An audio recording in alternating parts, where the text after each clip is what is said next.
بسم اللہ الرحمن الرحیم۔ السلام علیکم دوستو، ناظرین محترم، آج میں آپ کی خدمت میں ایک ایسا واقعہ لے کر حاضر ہوا ہوں جسے سن کر آپ کا ایمان تو تازہ ہوگا ہی ساتھ آپ کو بہت ساری عمل کرنے والی باتیں بھی معلوم ہوں گی۔ یہ واقعہ ہے شیخ عبد القادر جیلانی کے والد محترم اور ایک سیب کا۔ اس واقعے کو مکمل طور پر سمجھنے کے لیے اس ویڈیو کو آخر تک ضرور دیکھیں۔ ناظرین محترم، حضرت سید ابو صالح موسیٰ جنگی دوست رحمۃ اللہ علیہ سرکار غوث اعظم رحمۃ اللہ علیہ کے والد محترم ہیں۔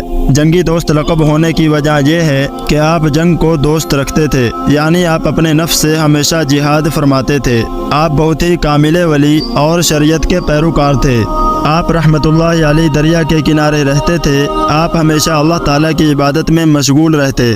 آپ رحمۃ اللہ علیہ نے کبھی اپنی پوری زندگی میں کوئی حرام چیز نہ کھائی، ہمیشہ حلال کی کمائی پر ہی گزر بسر کیا۔ آپ رحمۃ اللہ علیہ گاؤں میں مزدوری کرنے جاتے اور وہاں سے جو پیسے ملتے انہی سے کھانا خرید کر اپنا گزر بسر کرتے تھے، لیکن کبھی بھی کسی حرام چیز کو پسند نہیں کرتے تھے، ہمیشہ حلال ہی کھاتے تھے۔ اور آپ کو محنت کا بھی بڑا شوق تھا، اور اتنا ہی شوق آپ کو عبادت الہی کا تھا۔ آپ ہمیشہ دریا کے کنارے ہی رہتے تھے اور آپ کا یہی معمول تھا۔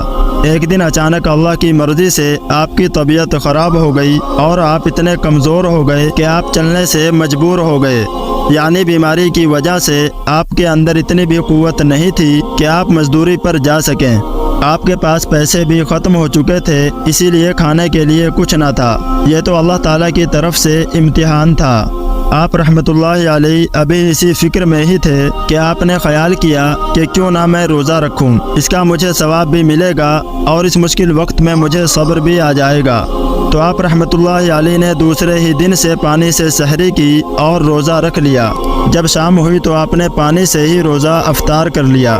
ایسے ہی کچھ دن گزر گئے۔ کمزوری کی وجہ سے آپ کو بے ہوشی ہونے لگی۔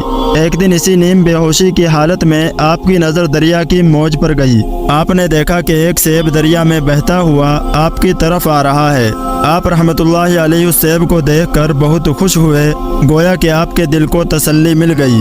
آپ نے اللہ تعالیٰ کا شکر ادا کیا، اور اس دن بھی آپ رحمۃ اللہ علیہ روزے سے تھے۔ آپ نے سوچا کہ آج میں روزہ اس سیب سے ہی افطار کروں گا، مجھے قرار مل جائے گا اور میری بھوک بھی مٹ جائے گی۔ آپ اس سیب کا انتظار کنارے پر بیٹھ کر کرنے لگے، اور وہ سیب بہتا بہتا آپ کے پاس آ پہنچا۔ آپ نے اسے اٹھا لیا، اور جیسے ہی افطار کا وقت ہوا آپ نے وہ سیب نوش فرما لیا۔ جیسے ہی آپ نے سیب کھایا تو آپ نے اللہ تعالیٰ کا شکر ادا کیا، اور آپ کو راحت ملی، کیونکہ آپ کئی دن سے فاقہ کر رہے تھے۔ جب آپ نے وہ سیب کھا لیا تو اس کے بعد آپ کو خیال آیا کہ میں نے سیب تو کھا لیا ہے، لیکن کیا یہ مفت کا سیب میرے لیے جائز ہے؟ آج تک تو میں نے کوئی حرام کی کمائی نہیں کھائی، لیکن آج جو میں نے یہ مفت کا سیب کھایا تو کیا یہ میرے لیے جائز ہوگا؟ یہ سوچ کر آپ بہت پریشان ہوئے، اور آپ رحمۃ اللہ علیہ نے سوچا کہ جس جگہ سے یہ سیب آیا ہے کیوں نہ اس طرف جایا جائے، اور جس درخت سے یہ سیب گرا ہے اس درخت کے مالک سے معافی مانگی جائے۔ اگر اس کا مالک مجھ کو معاف کر دے گا تو میرا یہ گناہ دھل جائے گا۔ اور جس طرف سے یہ سیب آیا تھا آپ نے دریا کے کنارے اسی طرف چلنا شروع کر دیا۔ آپ کی آنکھوں میں آنسو تھے اور آپ اس طرف چلے جا رہے تھے۔ آپ تھوڑی ہی دور چلے تھے کہ آپ کو سیبوں کا ایک باغ دکھائی دیا جو اس دریا کے کنارے ہی تھا، اور ایک درخت کی ڈالی اس دریا کے اوپر ہی تھی۔ اس درخت پر بہت سارے سیب لگے ہوئے تھے۔ آپ نے خیال فرمایا کہ ہو نہ ہو یہ سیب اسی درخت کا ہو جو گر کر دریا میں مجھ تک پہنچا ہے۔ آپ نے جیسے ہی اس باغ کو دیکھا تو اس کی طرف چلنے لگے، اور آپ جیسے ہی باغ میں داخل ہوئے تو آپ نے دیکھا کہ ایک بزرگ عبادت الہی میں مشغول ہیں۔ آپ وہیں پر کھڑے ہو کر انتظار کرنے لگے، اور جیسے ہی وہ بزرگ عبادت سے فارغ ہوئے تو آپ رحمۃ اللہ علیہ بہت ہی ادب سے کھڑے ہو گئے اور ان بزرگ سے فرمانے لگے کہ حضور مجھ سے ایک بہت بڑا گناہ ہو گیا ہے، میں آپ کا قصوروار ہوں، مجھے معاف کر دیجئے۔ ان بزرگ نے کہا کہ تم سے کیا گناہ ہو گیا ہے اور تم مجھ سے معافی کیوں مانگ رہے ہو؟ تو آپ رحمۃ اللہ علیہ نے فرمایا کہ حضرت آپ کے باغ کا ایک سیب دریا میں بہتا ہوا مجھ تک پہنچ گیا اور میں نے وہ سیب کھا لیا۔ میں آپ کے پاس اپنے اس گناہ کی معافی مانگنے آیا ہوں۔ اگر آپ مجھے معاف کر دیں گے تو میرے دل سے یہ پریشانی دور ہو جائے گی، لہذا آپ مجھے معاف فرما دیں۔ جن بزرگ کے باغ کا وہ سیب تھا وہ بزرگ پہلے تو مسکرائے اور پھر کہنے لگے کہ تم نے تو بہت بڑا گناہ کر دیا ہے، یہ کوئی چھوٹا موٹا گناہ نہیں ہے، تم نے بغیر پوچھے ہمارا سیب کھا لیا۔ میں اس بات کو ایسے ہی درگزر نہیں کروں گا، بلکہ جو تم نے غلطی کی ہے میں اس غلطی کی تمہیں سزا دوں گا۔ تو حضرت ابو صالح رحمۃ اللہ علیہ فرمانے لگے کہ آپ جو سزا دیں گے مجھے قبول ہے، میں نے گناہ کیا ہے تو میں سزا کا بھی حقدار ہوں، آپ جو بھی سزا دیں گے میں اس کو ہنسی خوشی قبول کر لوں گا، بس آپ میرا یہ گناہ معاف کر دیجئے۔ تو ان بزرگ نے فرمایا کہ آج سے تمہاری سزا یہ ہے کہ تم اس باغ کی دیکھ بھال کرو گے اور ہمارا کہا مانو گے، اور اس باغ سے سیب توڑنے ہیں اور ان کو بیچنا ہے، لیکن ایک بھی سیب خود نہیں کھانا ہے۔ حضرت ابو صالح رحمۃ اللہ علیہ نے فرمایا جو آپ بول رہے ہیں میں وہ سب کروں گا، مجھے یہ سزا منظور ہے۔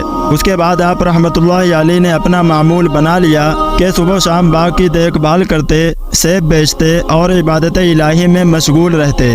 وہ بزرگ آپ پر نظر رکھے ہوئے تھے، آپ کی ہر ایک ادا بہت اچھی لگتی تھی کیونکہ آپ اصولوں کے مطابق ہی کام کر رہے تھے۔ حضرت ابو صالح رحمۃ اللہ علیہ کو خدمت کرتے کرتے کئی برس گزر گئے۔ ایک دن ابو صالح رحمۃ اللہ علیہ ان بزرگ کے پاس گئے اور کہنے لگے کہ حضور میری سزا کب پوری ہوگی اور میں کب اپنے گھر واپس جا پاؤں گا؟ ان بزرگ نے فرمایا کہ ابھی اور کچھ وقت باقی ہے، اس کے بعد تمہاری سزا پوری ہو جائے گی۔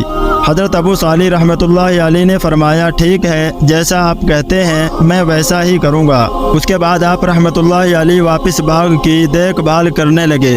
کچھ سالوں کے بعد پھر ایک دن ان بزرگ کی بارگاہ میں گئے اور کہنے لگے کہ میری سزا ابھی تک پوری ہوئی یا نہیں؟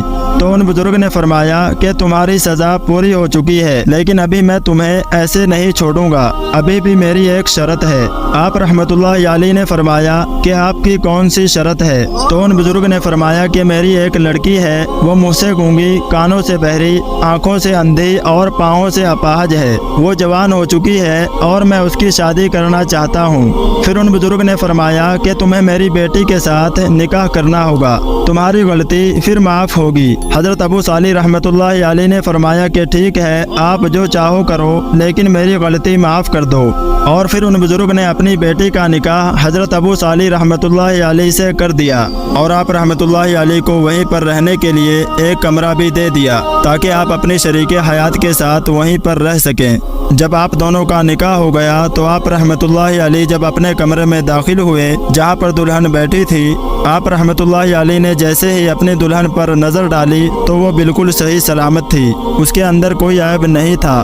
تو یہ دیکھ کر آپ رحمۃ اللہ علیہ گھبرا گئے، سوچنے لگے کہ میری دلہن تو اندھی ہے اور پاؤں سے بھی اپاہج ہے اور بے زبان بھی ہے، لیکن یہ تو بہت خوبصورت اور صحیح سلامت ہے، شاید یہ اور کوئی لڑکی ہے جو یہاں پر آ گئی ہے۔ جیسے ہی آپ کو لگا کہ یہ کوئی اور عورت ہے تو آپ بھاگتے ہوئے کمرے سے باہر آ گئے اور دوڑتے ہوئے ان بزرگ کے پاس پہنچے اور ان سے کہنے لگے کہ حضور کمرے میں جو عورت ہے وہ اور کوئی ہے، میری دلہن اندر نہیں ہے۔ ان بزرگ نے کہا کیا ہوا، تم گھبرا کیوں رہے ہو، وہ تمہاری ہی دلہن ہے۔ آپ رحمۃ اللہ علیہ نے کہا نہیں حضرت، پہلے ہی ایک سیب کھانے کی سزا اب تک بھگت رہا ہوں، بڑی مشکل سے وہ گناہ معاف ہوا ہے، میں اب اور کوئی گناہ نہیں کرنا چاہتا۔ جو اندر دلہن بنی بیٹھی ہے وہ اور کوئی عورت ہے، وہ تو بالکل صحیح سلامت ہے۔ ان بزرگ نے کہا کہ گھبراؤ نہیں، وہی تمہاری دلہن ہے، لیکن وہ کانوں سے بہری اس لیے ہے کہ اس نے غیر محرم سے کبھی ہم کلامی نہیں کی، اور زبان سے گونگی اس لیے ہے کہ اس نے کبھی بھی غیر محرم سے بات نہیں کی، نابینا وہ اس لیے ہے کہ اس نے غیر محرم کو آج تک نہیں دیکھا، وہ پاؤں سے اپاہج اس لیے ہے کہ وہ غیر محرم تک چل کر کبھی نہیں گئی، وہ بہت عابدہ ہے اور اللہ کی بہت ہی نیک بندی ہے، ہمیشہ عبادت میں مشغول رہتی ہے۔ تم بہت خوش نصیب ہو کہ تمہیں ایسی دلہن ملی، اور وہ بھی بہت خوش نصیب ہے کہ اسے تمہارے جیسا دلہا ملا۔ اس کے بعد ان بزرگ نے کہا کہ جاؤ، میں تمہیں خوشحال رہنے کی دعا دیتا ہوں، تم دونوں ہمیشہ خوشحال رہو اور اللہ تعالیٰ تم دونوں پر اپنی رحمتیں ہمیشہ برساتا رہے۔ اس کے بعد آپ رحمۃ اللہ علیہ اور آپ کی دلہن دونوں خوشی سے رہنے لگے، اور اللہ تعالیٰ نے اس نیک جوڑے کو حضرت شیخ عبد القادر جیلانی رحمۃ اللہ علیہ جیسا بیٹا عطا کیا۔